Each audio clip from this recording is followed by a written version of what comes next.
Alors en fait, c'est la dernière partie de mon premier terrain, donc qui aura duré 3 ans.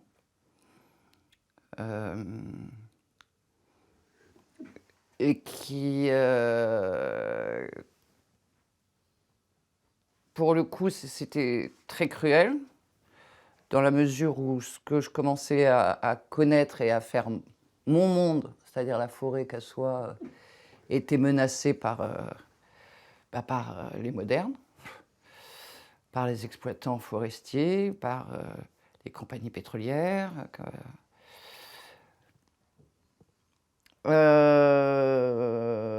Mais en même temps, comme je n'ai pas dérogé à mon approche ethnographique, qui était de partir de la relation, plutôt que des catégories, que ce soit des catégories des humains, animaux, plantes, esprits, etc. Ça m'a permis d'aborder toutes ces rencontres, le plus souvent conflictuelles, même si les Papous sont quand même très gentils. Ils n'ont pas connu la violence coloniale, etc. Donc, ils ont du mal quand même à affirmer Enfin, c'est pas leur réflexe. Alors que les Papous d'Irian Jaya, si, eux, ils savent faire la guerre aux Indonésiens, etc. C'est pas...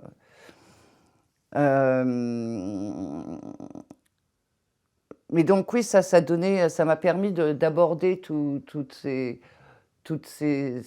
rencontres, oui, rencontres de monde, pour être en mesure de les comparer et de comprendre comment se faisait-il que ces sociétés, ces individus n'étaient pas capables de dialoguer vraiment avec les Cassois. Enfin, ils ne partageaient pas la même valeur qu'eux, c'est-à-dire donc pour les Cassois, un arbre était précieux, pas seulement parce qu'il était utilisé par les hommes, mais aussi parce qu'il était très utile pour les animaux, très utile pour ci, pour ça. Et donc, en fait, toute leur forêt était un système relationnel hyper complexe, mais saturé. C'était comme les lianes en terre. Et tous ces liens tissaient leur monde. Hein, et se réactivaient dès qu'on avançait dans ce monde, dès qu'on pénétrait, dès qu'on marchait. On mettait en branle le monde, quoi. Et le monde nous mettait en mouvement, et notre propre mouvement mettait l'autre en mouvement. Donc on était vraiment dans un dialogue d'affordance où l'autre était vraiment accepté et intégré dans un système social à titre égal. Sans pour autant tomber dans la bambification des animaux ou des plantes, mais ils reconnaissaient leur personnalité singulière, leur intelligence singulière, ils leur prêtaient bien sûr une certaine subjectivité, des capacités d'inventivité, de diversifier leur sexualité, enfin... Et ça, c'était pas de l'anthropomorphisme. C'était juste de l'observation. Et que je partageais, pour le coup. Donc, ce que je ne retrouvais pas dans les mots qu'exprimaient, que ce soit les conservateurs, ou les exploitants, ou les juristes. Et même les ethnologues, en fait. Parce que jusque-là, donc on était en 96-97, jusque-là,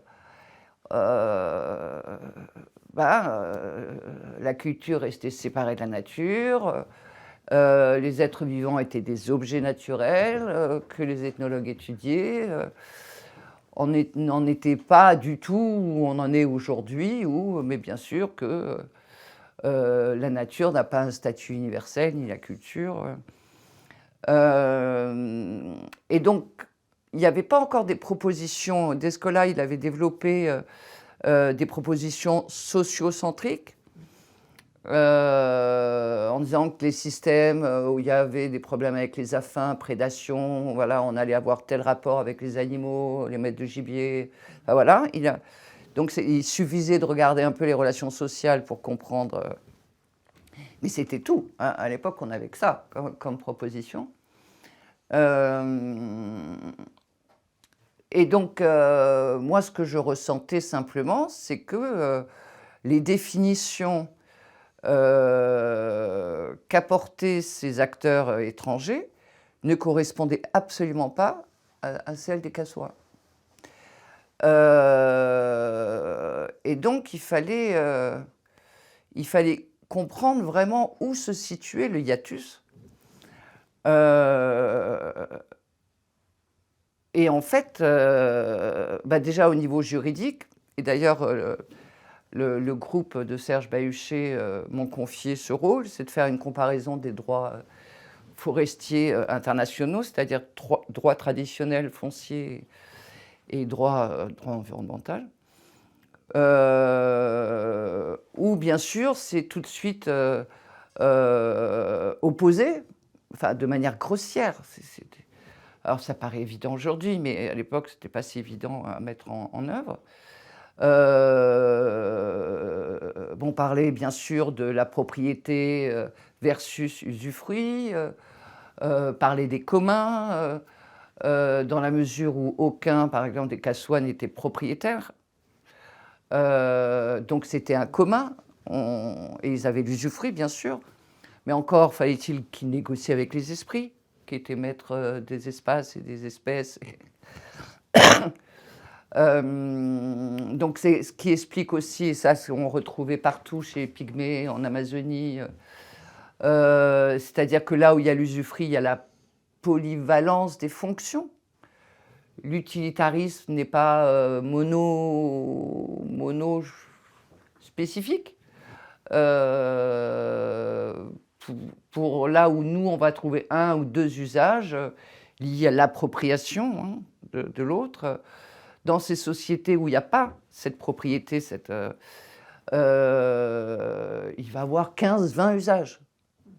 Et les acteurs ne sont pas que humains. Et en fait, donc, ils ne partageaient pas les mêmes mondes. Alors qu'on parlait bien de la même chose. Et les conservateurs, c'était pareil. C'était ça.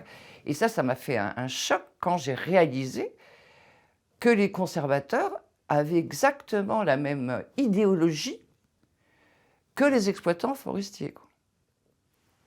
Alors, rentrer en France et aller dire ça au WWF, à ces gentils de la faune sauvage, etc., que, écoutez, vous êtes naturaliste et en tant que tel, la seule relation que vous arrivez à réifier, c'est soit la domestication, soit le sauvage, parce que pour vous, la vie est dichotomique. Et qu'est-ce qu'on fait des gens qui n'ont pas domestiqué le monde, où la notion de sauvage n'existe pas, comme l'a écrit Philippe Descola dans sa thèse.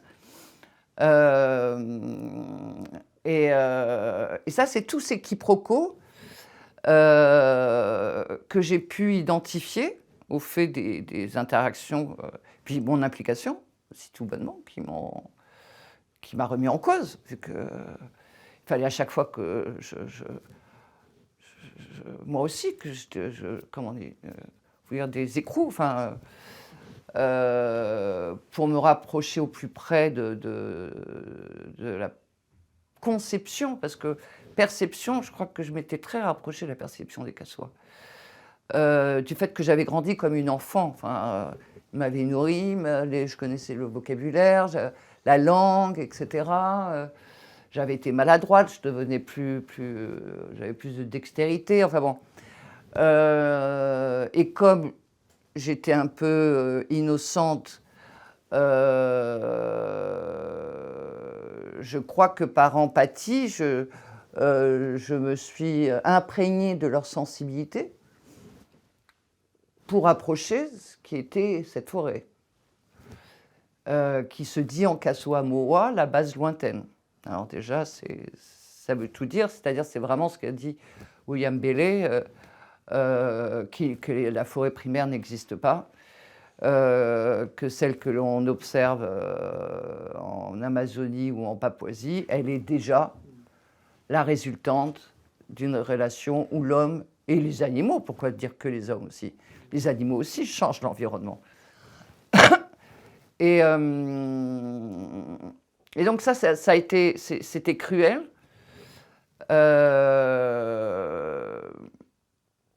Et j'ai mis quand même du temps à l'intellectualiser, à trouver l'épistémologie pour restituer ces conflits, qui étaient vitaux. Enfin, je veux dire, il fallait cette épistémologie, pardon, était vitale dans la mesure où il fallait absolument que ça soit la conception Kassoa qui règne en maître, dans la mesure où la Papouasie-Nouvelle-Guinée est l'un des rares États qui reconnaît aux tribus la propriété des terres.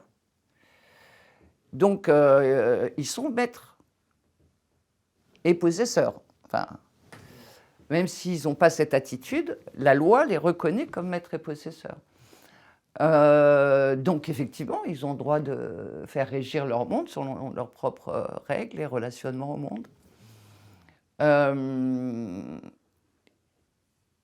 Et il y avait ce côté vital qui absolument gouvernait la restitution de mes 3 années, donc dans ma thèse, dans la mesure où, bien sûr, cette thèse devait consacrer ou non ma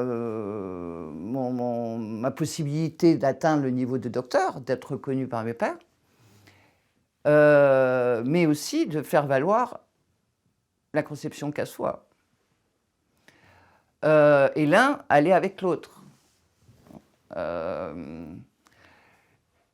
Et ça a toujours été très lié. Et d'ailleurs, on m'avait toujours dit, quand je suis rentrée en Nouvelle-Guinée, comme j'avais été très engagée, à l'époque, ça ne se faisait pas. Il ne fallait pas mélanger le social avec la science. Et on m'avait dit, si tu continues à être engagée, il faut vraiment que tu sois très brillante. Hein, parce qu'autrement... Et en fait, de l'autre côté, c'était pareil. C'était tout aussi exigeant, quoi. Et c'est pour ça que ça a été un travail si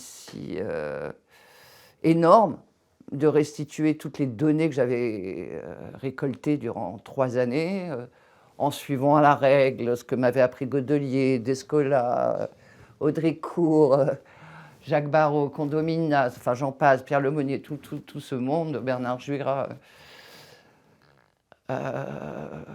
Et pour être à la hauteur de leurs dons et surtout de ceux des Kassoa, il fallait absolument que je trouve une manière de restituer la complexité de leur monde. Et en fait, la seule manière que j'ai trouvée, c'était de partir de l'émique Kassoa, donc leur propre conception du monde, de leur monde, pour faire ma monographie. Ce qui, bien sûr, Godelier était là, mais Florence, vous n'y pensez pas, les hommes, il faut mettre les hommes en premier, les animaux après, comment vous pouvez les mettre à la même hauteur que les plantes, et puis quoi encore. Alors que Philippe me disait, non mais très bien, vas-y, vas-y. Et puis en fait, je me suis enfermée pendant 9 mois et j'ai vu personne. Et j'ai écrit, Et effectivement, c'est le parti pris, alors je ne l'avais pas assez bien noté dans mon introduction et c'est, Michael Haussmann qui m'a fait retravailler l'introduction parce que, à la lecture de mon manuscrit, il n'avait pas compris que, la posture que j'avais prise, qui était de partir du système relationnel interspécifique pour aboutir à ce qu'on appelle aujourd'hui, ontologie, c'est-à-dire, où, comment les Casois définissaient l'essence des plantes, des animaux, des esprits, des êtres humains, des étrangers, et cetera, quoi. Et donc ma recherche était déductive, dans la mesure où je ne pouvais pas être inductive, puisque de toute manière je n'avais pas de modèle. J'avais trop de données aussi, je pense, pour être à un niveau supérieur, enfin de type structural ou anthropologique. Et moi, je voulais préciser, je voulais préciser. Et d'ailleurs, bon, c'est vrai que mon livre, il y a trop de choses. Enfin, je veux dire, il y a trop de mots, il y a trop d'êtres.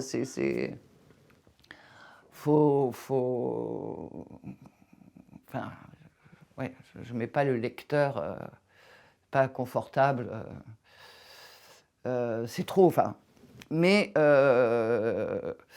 enfin voilà, j'ai pris ce parti pris de partir des relations complexes que nouaient les Casois avec les êtres de leur forêt, pour dire qui est exactement qui dans tout ça. Et comment dans le social s'organiser autour de cela, avec un accent particulier sur la géographie, les territoires, mais bien sûr toutes les connaissances que l'enquête naturaliste m'avait apportées. Et aussi de cette conscience très aiguë de l'écologie, c'est-à-dire des sciences de la relation.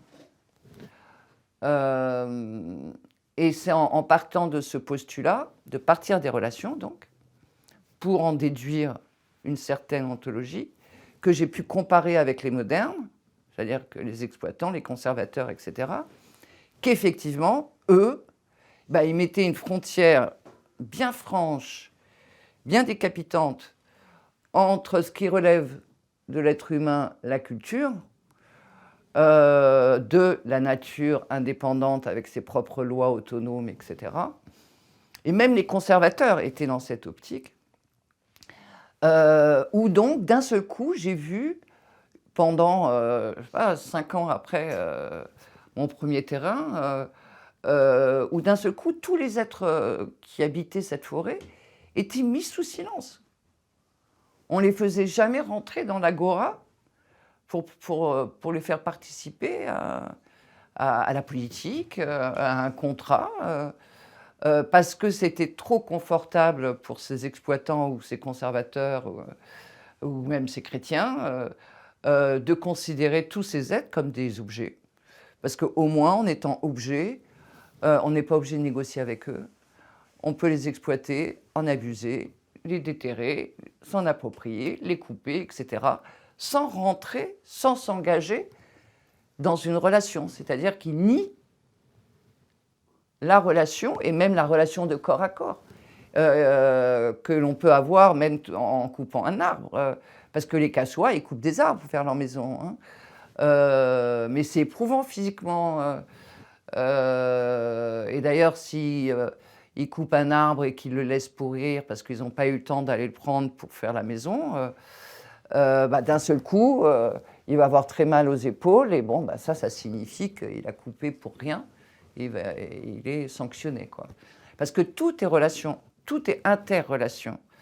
Et alors aussi, en France, en anthropologie, ce qui était terrible, c'est qu'on utilisait ces mots. Tout le monde était là, les relations, les relations.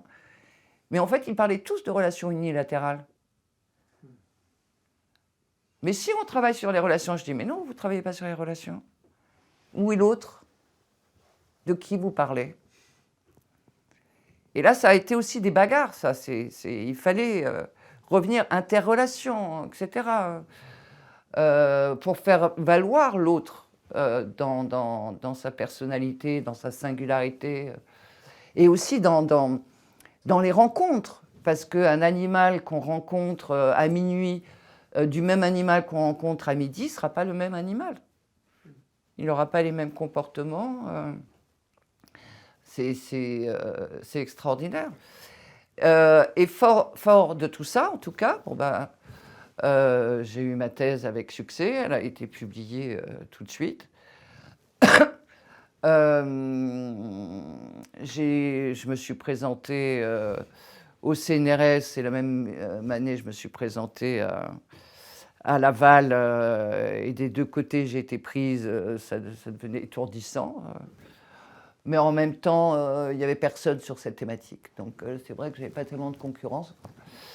Il y avait un vide, parce qu'en fait, Léo Drécourt, les Jacques Barrault, Claudine Friedberg, Serge Bayeux, tout ça commençait à être âgé, à plus partir sur le terrain, donc on sentait un vide.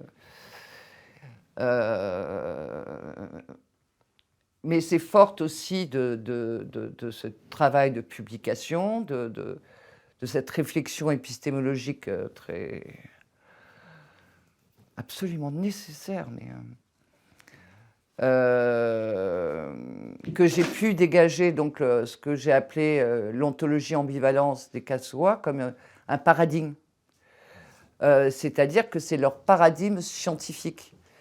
Et c'est cette ambivalence, c'est-à-dire comme il y a les esprits qui sont maîtres du gibier, que eux-mêmes, leur double, quand ils rêvent, vont se métamorphosent en animal, etc., mangent des fruits. Donc en fait, quand on a un animal en face de soi, on n'est jamais sûr si c'est un esprit ou un animal. Et si on se trompe, eh ben, on est sûr qu'au prochain rêve, l'esprit va se venger et nous tuer, quoi.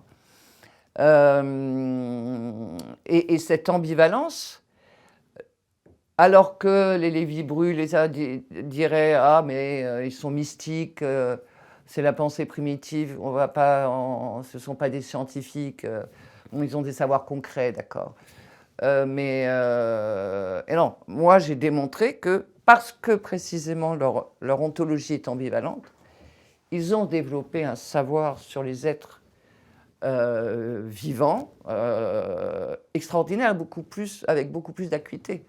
Et surtout sur les comportements, en fait. Dire que, alors bien sûr, mon approche relationnelle a fait beaucoup, mais je veux dire, ce sont les Casois qui m'ont appris à, même s'il y avait un peu d'autres cours, évidemment, mais c'est-à-dire que l'éthologie primait, en fait, plutôt que la physionomie que prenaient les naturalistes. Chez les Casois, c'était l'éthologie, mais au sens large, c'est-à-dire le discours sur le comportement, étendu à l'homme, aux plantes, aux animaux et aux esprits, qui permettait de saisir au mieux l'essence de qui on avait en face de soi. Et que c'était donc un savoir situé. Maintenant, on a l'impression qu'on le découvre, mais ça fait longtemps quand même qu'on parle de savoir situé. C'est le retour. Les Américains, ils prennent du temps. Ils disent pas, c'est le français. Donc voilà, eux, le fait est que c'est un savoir contextualisé qui ne peut être que contextualisé parce qu'il y a cette ambivalence. Et ce qui réclame de mobiliser une tonne de connaissances pour être sûr que ce que l'on a en face de soi, c'est un tel ou un tel. Et ça, c'était fascinant. Et ça s'appliquait autant au monde végétal. Et c'est pour ça que j'ai développé l'ethnoéthologie comme nouvelle méthode d'approche du monde vivant, fondée sur l'interaction, donc située, mais sur le comportement des acteurs en relation. Pour comprendre les réactions, pour comprendre les intersubjectivités, là où il n'y en a pas, etc. Et pour faire vivre ces relations. Parce qu'en fait, quand même, l'anthropologie pendant des siècles, enfin, j'exagère, on ne dit pas de siècles, enfin, centaines d'années, elle-même née du naturalisme, nous a révélé un environnement qui était toujours objectivé, donc silencieux. Alors bien sûr, mettant de la couleur dans les symboles, par les mythes, etc., etc. Mais en fait, on n'avait jamais personne en face de soi. C'était pour le coup un aplat, vraiment. Et donc cette approche voulait en finir avec cette mise à plat et cette illusion mensongère, comme quoi il n'y avait que l'homme qui était un acteur des relations. Et donc, la leçon à en tirer, c'est que si il fallait devenir anthropologue, il fallait élargir le champ du domaine anthropologique à l'ensemble des êtres qui composent le monde des individus, à comprendre et élargi, et donc complexifié bien évidemment, à partir de ce cadre, on pouvait prétendre à s'interroger sur l'organisation sociale, sur la politique, sur l'économique, etc. Et qu'il fallait vraiment faire une refonte. Ce qui n'est pas du tout accepté par tous, hein. Et certainement pas par tous les ethnologues. Même si Philippe a quand même mis une grosse pierre dans la mare avec par-delà nature et culture, il a beaucoup plu aux philosophes, beaucoup plu aux naturalistes qui se sont retrouvés dedans, mais pas aux ethnologues. Bruno Latour a eu plus de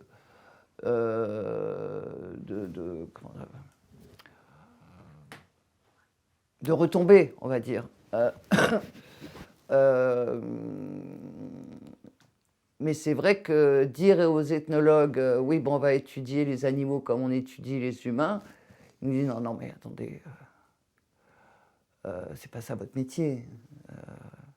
Vous n'allez pas interroger les animaux, vous n'allez pas interroger les plantes, mais sans aller,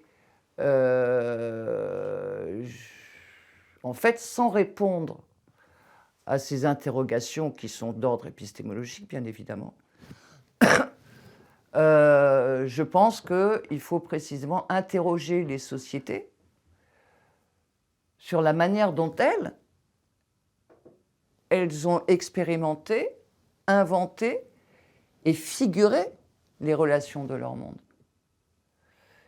Et donc de surtout ne pas venir avec un a priori qui a tant marqué et biaisé les enquêtes anthropologiques. Dans la mesure où toujours c'était les humains, avec un chapitre sur l'environnement, et quand c'était utile un peu d'animaux par-ci, parce que ça c'est tabou, parce que ça mène le sang, ça c'est bien pour le sperme, ça c'est bien pour ces... pour bien sûr tout ce qui est matérialiste et substantialiste, pour la nourriture, pour tout ça, pour les échanges entre les humains, vu qu'on échange du gibier, de la viande,